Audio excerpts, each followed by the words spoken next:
So this takes me to the natural next step. What does our budget look like right now as we propose it preliminarily for next year?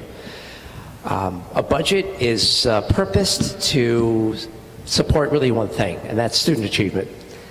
No matter what it is we are looking to spend, it's all about that one thing. And not just students' academic achievement, but their social and emotional well-being as well. So to do this, we have, as a district, and a Board of Education specifically, the Finance and Facilities Committee, spent a lot of time in the last several months very carefully, slowly, and comprehensively looking at a planned set of expenditures and revenues for the next fiscal year. So on the screen is a timetable that is already underway, started in December, that had us looking at our next fiscal year budget. It's included at that time individual meetings that the business administrator and I had with each member of the leadership team who was responsible for developing a budget. We sat with them across the table for 1 to 2 hours and asked them questions about every line in the budget that they were looking to propose for next year. If we had questions, they had to have good answers. If we found that there were overlapping expenditures, we looked at the different budgets across the schools or at the central office location, and we cut out those overlaps. This process ended on December 22nd.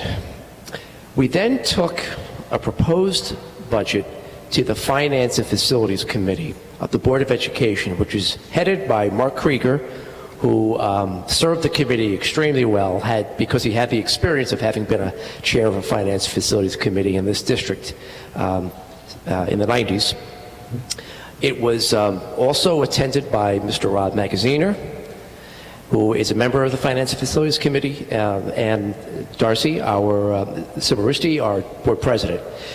This committee met on 4 occasions for a period of about 3 hours each meeting. And at these meetings, which occurred in the late afternoon, early evening, the Finance and Facilities Committee, myself, and the business administrator met with each member of the leadership team, just as we had done back in December. And this time, the Finance and Facilities Committee, representing the Board of Education and the community, vetted the budget once more, went down each line if necessary, if they had questions, and sought valid answers. By the end of these meetings, we were able to find things that we could tweak, expenditures that perhaps we didn't need to make, revenue streams we didn't consider. We, as a Finance and Facilities Committee, had an additional meeting, a 5th meeting after these 4 with the leadership team to talk about tonight, about how we could be as transparent and communicative as possible about all of our expenditures and revenues going into next year. And here we are. Going forward, it is the Finance and Facilities Committee and my intent to speak with the community, not to the community, but with the community, so we can have a dialogue about the budget, seek input. We're going to do this on several occasions. First, we're going to be at the Senior Citizen Center when we return from spring break at 11. Then on April 13th, a PTO meeting. It'll be a group PTO meeting of all the PTOs in the school district. And then on April 12th, and that's not ordered as it should be, at night, we'll be meeting a congregation of Ohav Emeth, which is on Raritan Avenue. This will be a forum that will be inviting the conservative and Orthodox communities from around Highland Park to attend and speak with us about the budget. And finally, between that time and May 2nd, we're going to have a final budget that we'd like to present to the Board of Education, seeking their approval. So now let's talk about what we are looking at next year in terms of proposals. A budget is based on 2 things. When I break it all down and look at it simply. Expenditures, what we have to spend to sustain our district and promote student achievement, and revenues, what's going to pay for these expenditures. First, I want to talk a little bit about the highlighted changes in our expenditure on the expenditure side this next year. We're looking at very significant special education costs, particularly in the area of out-of-district tuition and transportation. And I'm going to share numbers with the community and the board in a couple of minutes. That's one of the things that is going to be taking quite a bite out of our budget going into next year. We're also looking at, and we've seen this happen from year to year, costlier employee benefits, including health benefits and pension. And finally, to highlight the changes in expenditures, I need to point out that we'll be hiring additional personnel to support the kids and the teachers because of a number of factors. Increased enrollment in the special education area, and some bump in our enrollment that we're seeing at Irving School, and that's going to carry into Bartle. So now I'm going to show you exactly what we are proposing we spend next year for fiscal year 2017. I'm going to go over each line. The first line I want to have everybody pay attention to is what you've commonly heard are the building budgets. Building budgets are the school supplies, the extracurricular activities, all the things that go into the classroom itself when it comes to helping a teacher on a daily basis do what he or she does. Right now we're proposing this amount, which is going to see a decrease of $41,014 from last year's, from this current year's numbers. District operations refers to all those things that go into managing the buildings, facility, that includes maintenance, utilities costs. If things break, we have to fix them. If it's a roof that needs to be repaired, we have to bring a roofer in. As some of you know, we had a situation in the middle school which we had to remediate mold to the tune of tens of thousands of dollars. These are all things that are included in district operations. And again, we are proposing a decrease in expenditures from this fiscal year into next of $171,246. At the central office level, all those funds that we use to support the revision of curricula, provide professional development to teachers, will also see a decrease of $15,675. The remaining three expenditures you all see are increased going into next year. These are all things that are not in our control. Salaries, benefits, and special education costs. And I'll be glad to answer any questions anyone has specifically about what is going into our increase in salaries, increase in benefits, and increase in special education. So that's the expenditure side. And I'll show supplementary documents to anybody who has questions and needs clarification. So we have, as a district, looked for creative revenue streams repeatedly, and this year we found yet three more. One is the placement of foreign students in our high school for at least 1 year on an F1 visa. Our school is now accredited and able to accept students from other countries. Right now we are looking to accept between 5 and 7 students from China who can spend 1 year in our high school. Some will only spend their senior year, graduate, and then likely move on to college. Some will come for an earlier year and get the immersive language, English language experience that they may want. The federally mandated tuition for each student, that each student must pay our district, is approximately $20,000. While we're going to start slow this next fiscal year by taking 5 to 7 students, we do see the potential to take as many as 15 students going forward. But we want to try out this program and make sure that we iron out the kinks.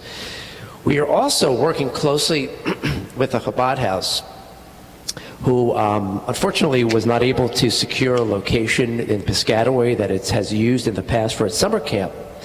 I received a call from the rabbi who's the chief rabbi at the Chabad House, and after several meetings we agreed it would be a good thing for both the Chabad House and the district to come together and work collaboratively to have us host their summer camp.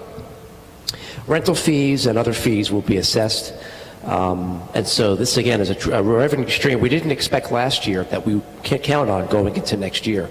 And finally, the additional state aid we do receive for extraordinary special education costs, we do not receive until around July.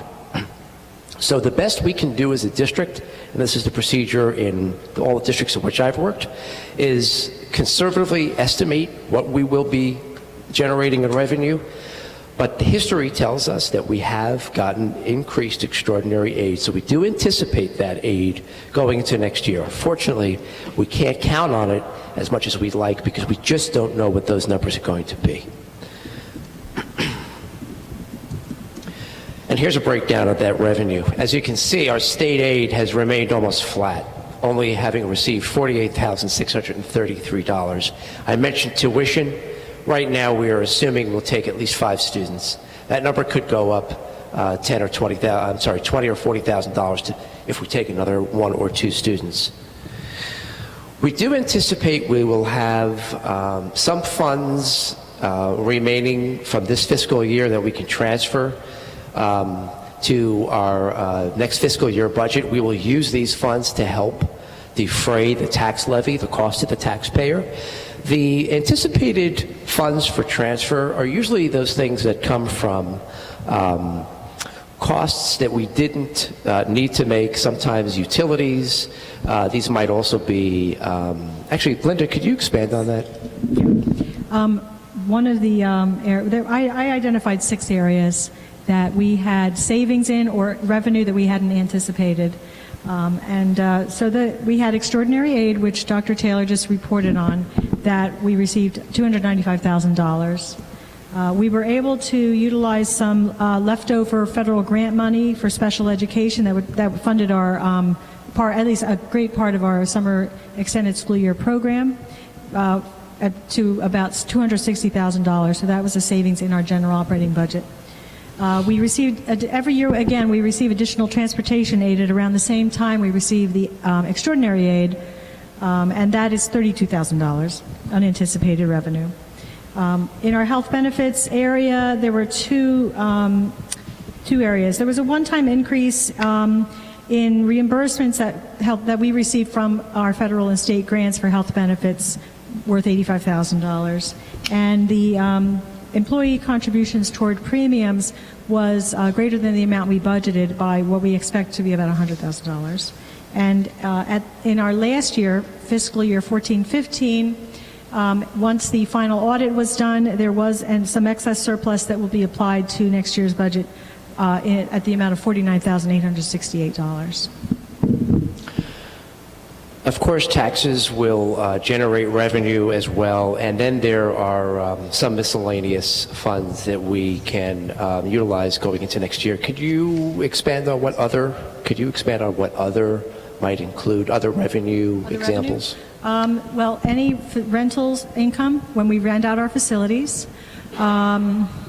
There's a special, it's called an aid, it's called SEMI, Special Education Medicaid Initiatives. It's actually reimbursement that comes from the federal government. It flows through the state of New Jersey for specific related costs such as speech therapy, physical therapy, and part of the process of developing the IEP, or Individualized Educational Plan, for students that are on students who are eligible for Medicaid. So this is a service that Medicaid basically is reimbursing the district for. That's actually a big chunk, but we never know what we're going to get. Those are the 2 big areas. Okay. A little bit of interest, but these days not much. So, as you can see, we're working hard to control expenditures that we can control. We have no control over certain expenditures. We can get creative when it comes to generating revenue, and we will continue to do so. And we might see some of our revenue streams increase, like I pointed out in the area of international student tuition, and perhaps we can do more in the area of collaboration like we are with the Chabad House going forward. That being said, unfortunately, state aid remains almost flat and has for very many years. And so while expenditures increase as extraordinarily as they have, especially in those areas that we can't control, and our creative revenue streams can only take us so far, we're unfortunately left to the taxpayer to help us get to where we have to be in order to properly fund our school district. And I want to show you a chart that speaks to just how drastic the difference in expenditures, which is increased, that's the red line up top, and the flat state aid difference has been over the last 4 fiscal years. I think our argument needs to be with Trenton. If we are going to argue for more revenue down the road, it's not until we receive more state aid will we truly be able to take even more of the burden that we're going to try to take off the taxpayer this next year off the taxpayer. It's unfortunate, but this is the reality. Now, speaking of the impact on the local taxpayer, we prepared a chart that I'd like the board and the community to take a close look at. The total expenditures that we are proposing for next year, you could see, is increased from this current fiscal year, 2015-16. Our preliminary proposal for a tax levy is 4.8% at this time. Last year, the final tax levy was 4.3%. Now, the tax levy with debt service, I should clarify, is the payment we have to make as a community on those referendums that we passed several years ago. It was the most recent, the expansion of the middle school and the renovation of the middle school, high school cafeteria, now the high school cafeteria. And so that debt service that we have to continue to pay down until the loan is essentially paid off will be applied as well. And last year, the total tax levy with debt service was 3.9%. At this point, we are proposing a 4.6% tax levy if you consider as well the debt service that the taxpayer has to pay. So the increase on the average home amounts to this. Now, what I'd like to do is hand the mic over to Linda, who's going to explain what the tax bill actually looks like. It's something we haven't done before, but I think is essential if we're going to be communicative about our budget. What does the tax bill actually look like, and what goes into the tax bill? Go ahead, Linda. I'll preface this by saying that the computation of what goes into your tax bill is very complicated, partly because we are on what's called a fiscal year. We're on a July to June cycle. The town is on a calendar year cycle, January to December. And so the tax bill, the county computes tax rates, and they compute it on a calendar year basis. So they have to split the school district's budget. The first half of our budget is actually the last half of their tax year. Now, if everything's evenly spaced, it's fine. However, the debt service, the payment on the bonds from the referenda, were refinanced, and due to some other debts being paid off, they all of those payments come due in February and early March. So it's kind of lopsided.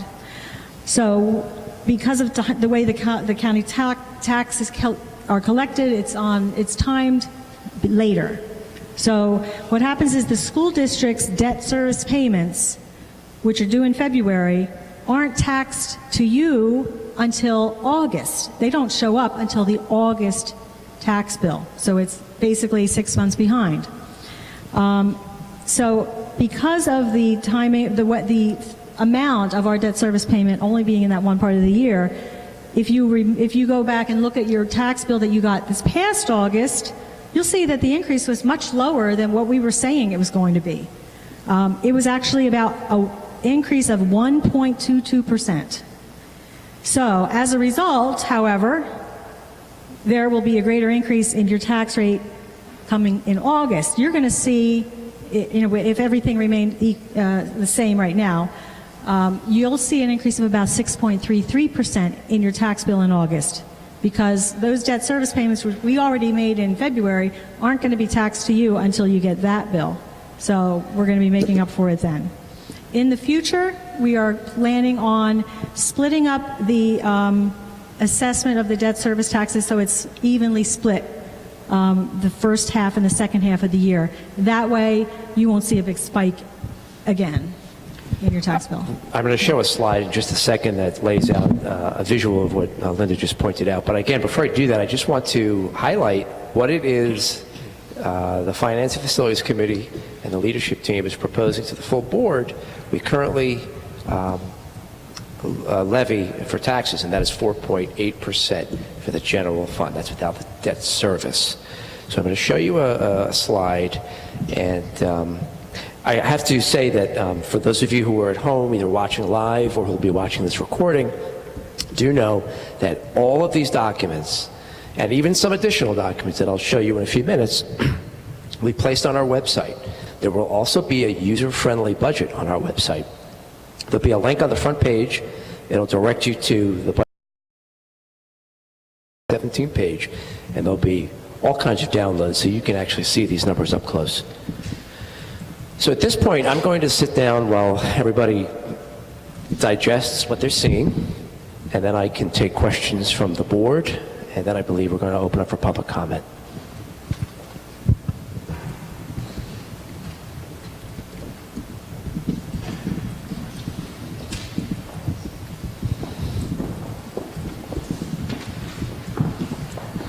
I can take questions at any time if any arise, and members of the board, Mr. Krieger and Mr. Marusti are going to answer questions, as well as me and Darcy, and Linda, if you have any questions that they can't answer.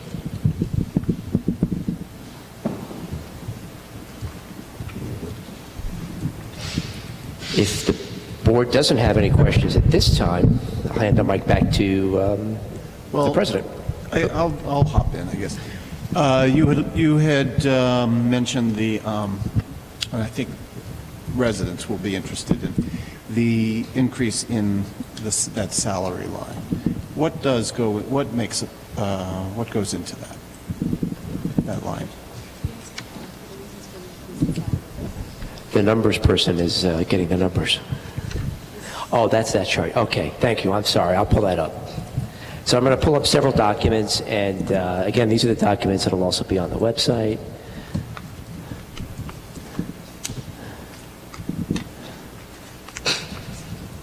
So at this time, here's a list of the personnel that we are proposing we hire. First, we would like to increase the part-time status of the guidance counselor at Irving to full-time. We'd also like to add a middle school, high school counselor. We are understaffed when you look at our student-to-counselor ratio in the middle high school. That happened about 2 years ago when we let go of a third guidance counselor. We are sorely missing that individual for two reasons. One, the testing mandates have unfortunately increased since that time. And one of the counselors at the middle high school is responsible for testing at the school, so she has less time to work with students one-on-one. The other reason is because both at Irving and at the middle high school and at Bartle as well, we are seeing an increase in behavioral challenges, and we really need more boots on the ground to help those kids who are struggling socially and emotionally. The third item on this list is a proposal to hire a behaviorist. A behaviorist is somebody who would work directly with our teachers to help them adapt instruction to accommodate students who are behaviorally challenged. This is a specialist, no different than people we hire from outside our district right now, who cost us more than we would pay for a behaviorist. So there would be a cost savings in not utilizing external services by hiring an onboard behaviorist, and this position is also an effort long-term for us to build a program that would allow us to bring students who we have previously or currently sent to out-of-district schools to come back to Highland Park. So not only is it a good thing for the kids who we've sent out of district to return to their home community, but it will cut down on our special education expenditures if we move forward with this position. We are also proposing to hire a second curriculum supervisor. We currently, we're going to likely have one come on board pending approval tonight from the board. This second supervisor would be responsible for working with science, math, and technology teachers. These positions, any of our supervisor positions in this district, are intended to be serving students and teachers, not me, not me directly at least. These are folks whose job descriptions have been rewritten so that 60 to 70% of their time is spent in the classroom, providing teachers clinical feedback, not just evaluation feedback, clinical feedback, modeling lessons. These are folks who are experts in content areas. Tonight I'm going to be recommending one who is an expert in the field of literacy. That's a position to be filled that's already been budgeted for. This is an additional curriculum supervisor. And when I'm done showing you this slide, I think I'm going to show you another graphic that takes a look at the leadership structure history so people have a better understanding of why we need to hire this curriculum supervisor. We also are proposing the hiring of another teacher at Bartle to accommodate the bump in enrollment that I mentioned earlier we have at Irving. And then several resource room teachers who would also do some in-class support work to accommodate a slight uptick in our numbers of special ed students, but more so an increase in the needs of our special education students. Again, this will be available for download on the website, but what I'd like to do now is show everyone a little history of the structure of the administration team in this district. So I've actually looked at the history of our administration team since 2003. I'm going to zoom in, and I promise I'll go slow. But I decided to only show you going back to 2011. The numbers prior to 2011 are more drastic even so. We were quite heavy in central administration prior to 2011. What you can see if I zoom out for a second is that the trend was for us to work at a pretty strong point in terms of balance of central office administrators, coordinators. And then a couple of years ago, we saw a major uptick in salary to the tune of $918,000 and $844. And you could see how top-heavy we were in central administrators. We had a superintendent, 2 assistant superintendents, a business administrator, our ed services director. We had a project manager and data specialist with a salary of $105,000. And then we had Title I coordinators. We had 2 Title I coordinators. Last year, 2014-15, we decimated our central office staff and ended up decreasing our budget by $1,414,000 just in central office staff alone. What I'm proposing, and now I'm going to zoom in, is we come to a healthy balance. I'm proposing a total salary of $720,147, which is still less than where we were back in 2011-2012. Again, what I've done is I've swung the pendulum back, so we are not spending as much as we were, $918,000 a couple of years ago, and at the same time restructuring the team so our teachers and our students are getting more hands-on support. So that answers your question in a long-winded manner. Thank you, Mr. Magaziner. Any other questions? So it seems like it would appear to me that in the listing of all the various positions that we're looking to add to the district, we're also creating an opportunity for us to be able to potentially bring students back to district Absolutely. who are currently in out-of-district placements. And if I understand correctly, that's a fairly sizable number in our budget. It is. And that's a good lead into another chart that I'll put up on the website, what our special education costs are currently. Just take a look at these numbers.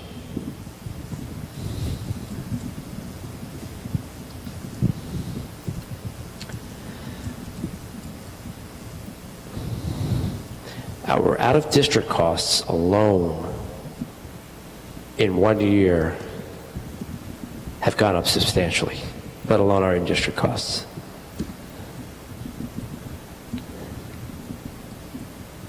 For a total of an increase of 21.5%. So yes, Ms. Richardson, the idea is we could create a program to work with the most behaviorally challenged students who we previously sent out of school, out of our school district, who sometimes have tuitions that we're responsible to pay up to, they can range anywhere from a state school, which could be $25,000 to $30,000, to a private school, which can take us to $90,000 to $100,000 in tuition payments. And we have several of those students. Now, I have to also add that we as a community, I'm going to take this opportunity to point out that as a Highland Park community, we are as a community responsible for providing these special needs services to all children, regardless of their status as a student in our district or not. So if there's a student, if there's a child in this community who would not come to our school, perhaps would go to an out-of-district school, or I'm sorry, not a public school, private school, or otherwise, or a charter school for that matter, we would still be responsible for paying tuition because we are the district of residence for those children. So these costs don't just include the students you see on the street who have been in our school district for a couple of years and then we had to send out of district. They may be kids we've never met before who immediately were sent to an out-of-district placement. I will add that on the advocacy side, that a way that the board can try to help mitigate some of these costs is at the last New Jersey School Boards Association workshop that Michelle and I attended, there was a legislative panel with Senator Sweeney and a handful of other senators and assemblymen and women, and there did seem to be an acknowledgement that special ed costs across the state are out of control, and where districts are supposed to be held to a 2% cap, private schools at any given year can raise their tuition as much as they want, and there's no, nothing to stop them from doing so. So there does seem to be some political will out there right now to do something about that. So, that is something that as a board that we can start to look at. And I'm sorry to be talking with my back to everybody else over here. To start to network with other boards that are having similar issues and try to find ways that we can work on the legislature to do something about this, because the special ed out of district costs, we're not the only ones being hit in this manner, and this is where we want to join together with other boards and try to do something. I can't stand this word, but proactive. I have a question that's kind of related, but I don't quite understand if the legislature understands that certain towns or certain districts, they might have a situation like we've heard about with lead in the water. I don't think that that's us. I'm just saying that there's some regional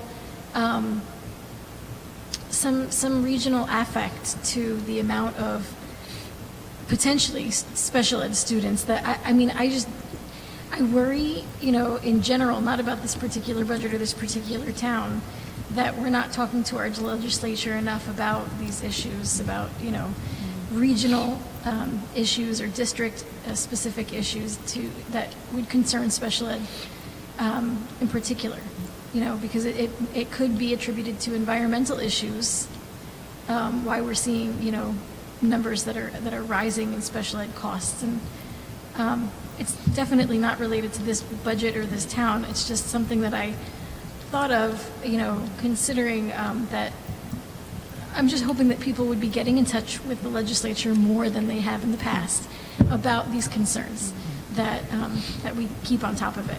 That's really all I wanted to say. But, I do think that it's difficult for a district our size to take care of the students, regardless of, who they are and what they're dealing with.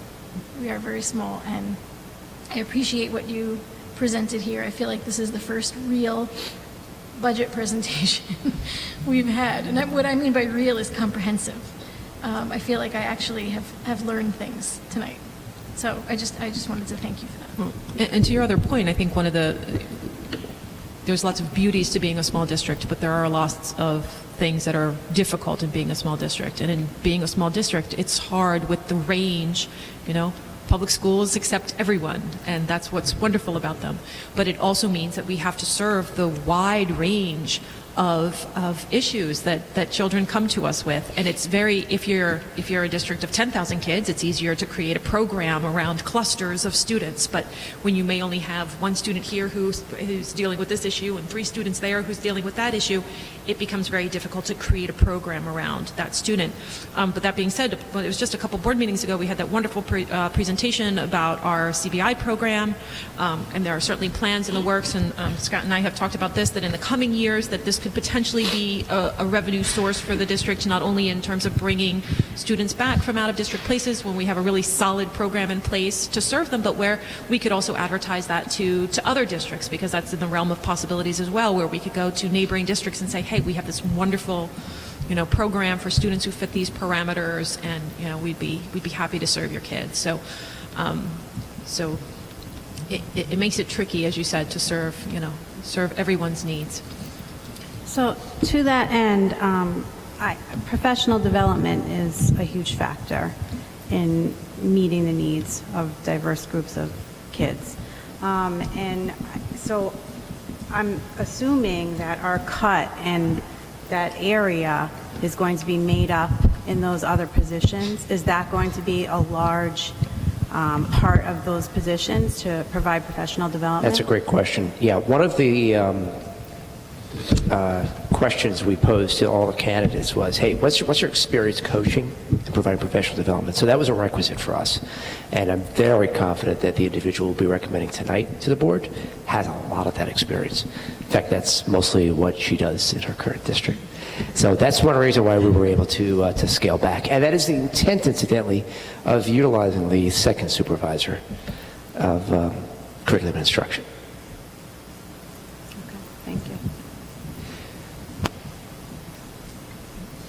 I do want to point out one last thing, because this is one of my pet peeves. This is the first year in quite some time that I think, Linda, you could correct me if I'm wrong, where we've had anything positive to report on the state aid side in terms of an addition.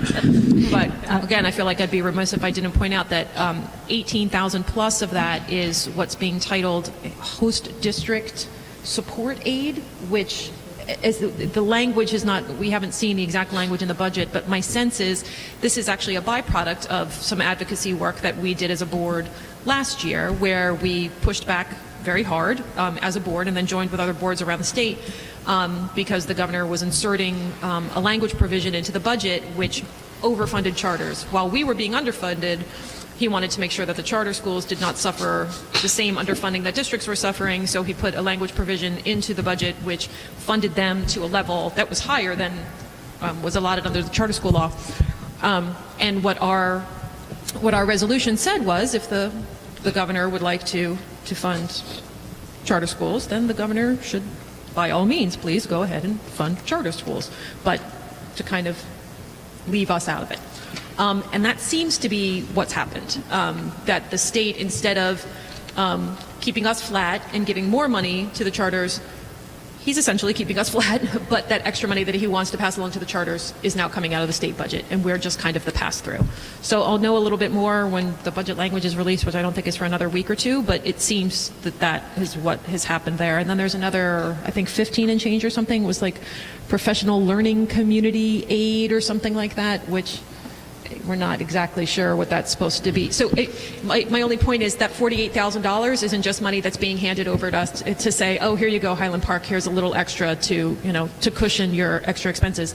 It's basically already earmarked for some of it as a pass-through, some of it for what I've been told is that the professional learning community aid is basically they want districts to be sitting around and looking at their park scores. So I don't know that it helps us so much. So is it something that is done for the sake of optics?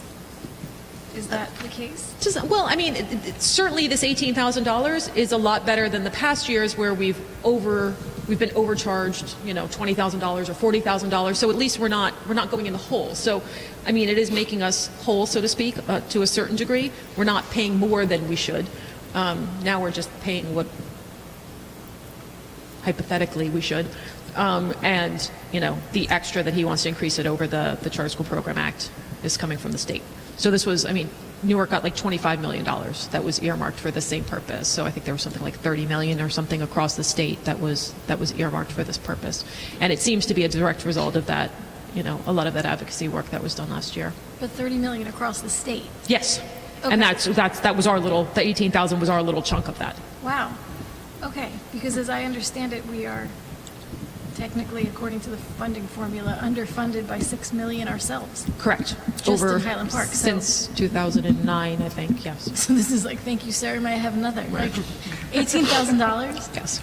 Yeah, what talking about flat funding does is really hide how much we're underfunded, which is quite significant. I just love the politics of the language. That's just fascinating. I'm sorry.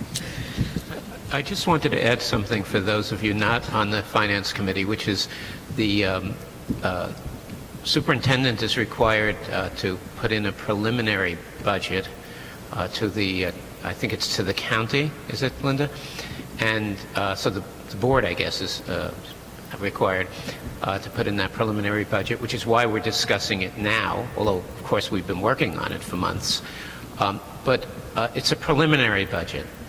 Final budget isn't due for a couple of months, and hopefully we can sharpen pencils a little bit and have the numbers and the tax implications of that go down some and get the numbers lower. That's our hope. There's no guarantee and no promise, but we'd really like to try to do that. Right, and based on the meetings, there were a couple of additional areas Right. that the Finance Committee had asked the administration to kind of go back, take a look at, see if we could find some Right. additional savings. So That's right. we will certainly be Can I following just, up on that. one more thing, like our administrative costs, I know were, high, and then they went really low, and now, I know that we need to build up in that area, but is there a way at some point of getting like the bigger picture so that we can clearly see how those administrative positions are going to benefit the district? More specifically, like, how it's going to come down from the superintendent. Do you mean like an organizational chart, or? Yeah, but more specifics about how that organization is going to benefit the children in the end, and what we're doing towards that using those positions, because it is a large increase from where we were last year. So I just want to see a bigger picture. Right, and I absolutely hear that point, but I think it's difficult to compare it to where we were last year or the year before, because I think I'd be euphemizing to say that we were treading water. No, I totally understand that. But it is a large jump now. Right. And I think that it would be helpful to see how that large jump is really going to end up, serving our needs, and how it's an absolute necessity at this point. Well, I mean, I think a part of the conversation that we've had in the past at the board table, and happened a little bit in our conversations around the budget, was, and Scott alluded to it a little bit tonight, is these positions, those job descriptions are being rewritten with the intent of having those people in the classroom. So they are not people who are sitting in the central office managing data. They're people who are working directly with our teachers, who are, giving professional development to our teachers, and then the reality of it is, I mean, as you know, with Achieve AJ, with the increase in, what is it now, every tenured teacher needs to be evaluated how many times per year? 4 times, all non-tenured. I mean, the administrative load that has been passed down to districts Right, I know. is astounding. So this helps, and we've seen that in the last couple of years with less administrators. The things that get left behind are things like the kids' social emotional needs. Right, and we yeah. can't have that, because then that just causes problems in other areas. So it's kind of like, if we don't front load, our administrative staff with, the time and the flexibility to do, tick all the boxes that they need to tick, Right. everything else, the trickle down to the kids in the end is... Right. is- It's tough to see it, though, from 1 year with totally nothing going to, If you want a visual, Ruth, you look at the chart I have on the screen, and the way the list is organized, all your central administrators are up at the top, and then you're in the classroom supervisor level folks are right here in the middle, and then you have your coordinators at the bottom, and you could see at our worst, when we were paying close to $918,000 and change for central office administrators, we were all up here and all down here. We had nobody in the classroom right here in the middle. Now what we're proposing is we get back to that balance. So that's the big picture to me. Does that answer the question somewhat? Yeah, I guess I'm looking for more specifically, and I guess that's a different conversation, how those roles are going to play out in, the classrooms on a daily basis. I'll give you a quick snapshot of the vision for these positions, which I realized in my previous district. So the supervisor of curriculum and instruction comes in at 8 a.m., checks in. I'm actually going to give you like a snapshot of the day. Checks in with me. We make sure we're on the same page with what we're up to. And goes out into the halls, greets the teachers as they come in, checks in with teachers who she or he may have touched base with by email the previous night, goes back to the office, gets his or her laptop, and then goes back out into a classroom because she arranged a clinical observation to conduct. A teacher who's trying to implement our literacy program, let's say the Daily 5, our management program, is struggling. The kids aren't getting it. They don't know how to move into their centers. So she called in the supervisor for some feedback. Supervisor goes in, spends 45 minutes in there, and then schedules some time during that teacher's prep, maybe later in the day, to debrief. So that's already about two hours of that person's day. The rest of the day is probably going to be spent formally evaluating teachers, because we're going to give a larger number of evaluations to these folks so they can go in and take some of the work off the principal's shoulders, so the principals can go back to being instructional leaders in their building and managing their building. And then at the end of the day, maybe 3 o'clock when all the kids are gone, that supervisor is going to conduct a workshop, voluntary workshop for the teachers who want to stay behind until about 4 o'clock. And that's what the day is going to look like. Thank you. Sounds good. I'm a visual guy. I wanted to share, if I could, concerning the the supervisor of curriculum and instruction for humanities. One thing that we talked about a lot at the second round job interviews was specific techniques that she would have to share with teachers about literacy, really, particularly in the middle grades, where we seem to have with some students a drop off and getting sort of from Bartle to middle school to high school. So we talked a lot about sort of her going into the classroom, working with a teacher about a specific student's needs vis-a-vis literacy. So it sounded to me like a really hands-on thing. That's the technical term for it, a hands-on thing. But really, I mean, she came and she listed, like, here's a technique you could use if a student is having trouble with this. Here's a technique, very, very specific things that she would share with the teachers. So that was exciting to me, that it really did seem, when I look at the job description, with all due respect to Scott, it's written at a very high level, identifies needs, assists, and but it seemed to me from actually talking with her and hearing what Scott envisioned for the position that this particular supervisor was going to be in the classroom saying, okay, this kid is not understanding, I don't know what you don't understand when you can't read. And, here's a technique to try. Tell me how this worked tomorrow. We'll try another technique and another one. And so I was very pleased to see that. Great. Thank you. Also, in terms of, working with teachers with interpreting the information in the IEP, and how do you translate that into differentiated instruction in the classroom? How do you deliver an effective strategy for a child with this specific IEP, different items written into their IEP. So that's another piece of it. And also the PD. Having someone come in at that supervisory level who is able to offer that PD that we currently are paying for from outside, and be able to then, offer that to teachers across the district at the different levels.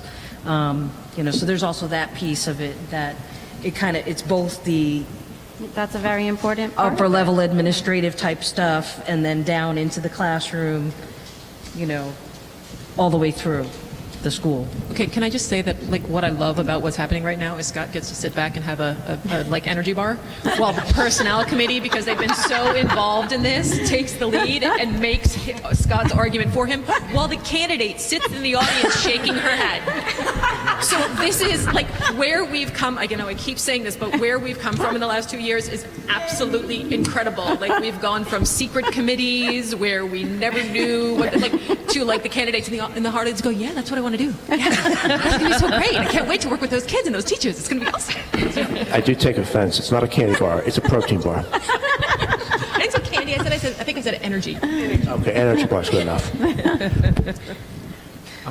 I'd like to contrast this with the district 25 years ago, when it was 30% smaller.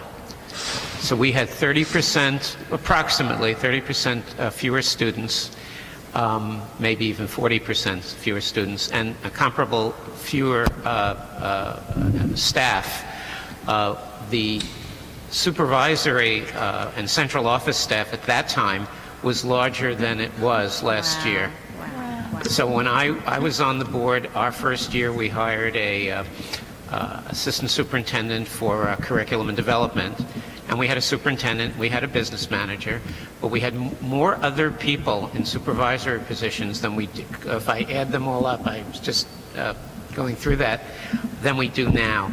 And we'll catch up to those numbers this coming year. So we have been very, very light in central office, and I'm very, very pleased we were able to do this in the budget. And I'd like everyone in the audience and also at home to understand that. The other thing that's very different is that back in the day, extraordinary expenses, and one of them we've been talking about is special ed and transportation, but there's many others. And back in the day, those were actually paid for somewhat by the state directly. Right. So we had direct state support.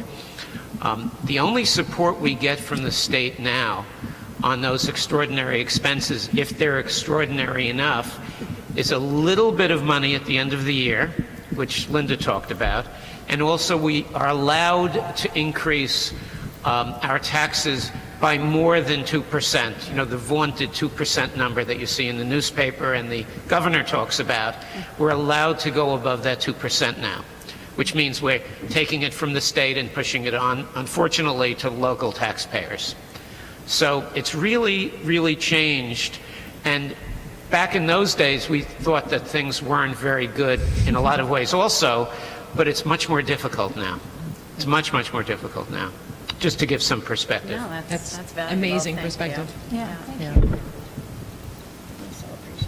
Okay, so we wanted to do something a little bit different that actually isn't even on the agenda, and with the board's permission, I would like to make the suggestion, or I guess I will move that we have a public comment session right now, which will be just on budget items. So if anybody has any comments or questions or wants any clarification on the budget, they can get up and do that right now. And then we'll maintain the two public comment sessions that are still on the agenda. One after we have our board discussion about agenda items. So we'll maintain that public comment for other agenda items, and then we'll still have one at the end for, you know, whatever else anyone else might want to speak about. So I'd like to move that we open the floor now for a public comment. Second. Do we have to do a roll call, Linda, or can we just do a...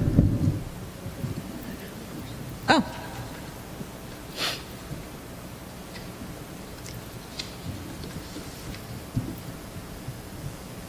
So should we do a roll call? Okay, we'll do a roll call. Ms. Byer? Yes. Ms. Simorowski? Yes. Ms. Gowan? Yes. Mr. Krieger? Yes. Mr. Magaziner? Yes. Ms. McFadden Nicola? Yes. Ms. Pietrobono? Yes. Ms. Richardson? Yes? Mr. Roslowitz? Yes. Okay, so hold on a second. I just need to find my my little spiel. The Highland Park Board of Education welcomes public participation and has reserved this time for your comments. If anybody has any comments, they can come to the podium, state your name and address, and...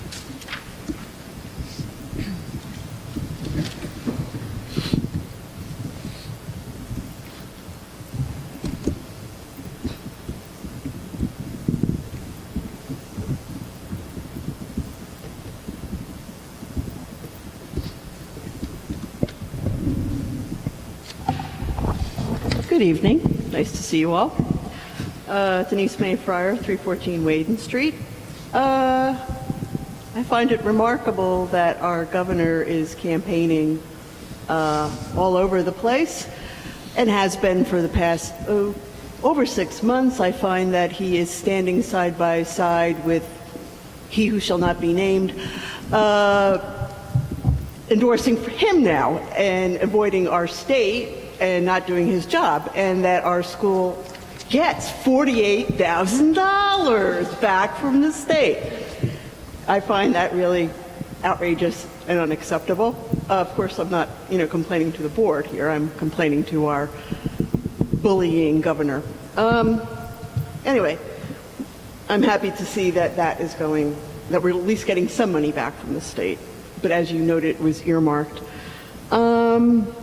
I guess, our comments are limited to budget comments? Yes. Okay, so the budget seems cool. Thank you. Thank you. Okay, is there any other public comment?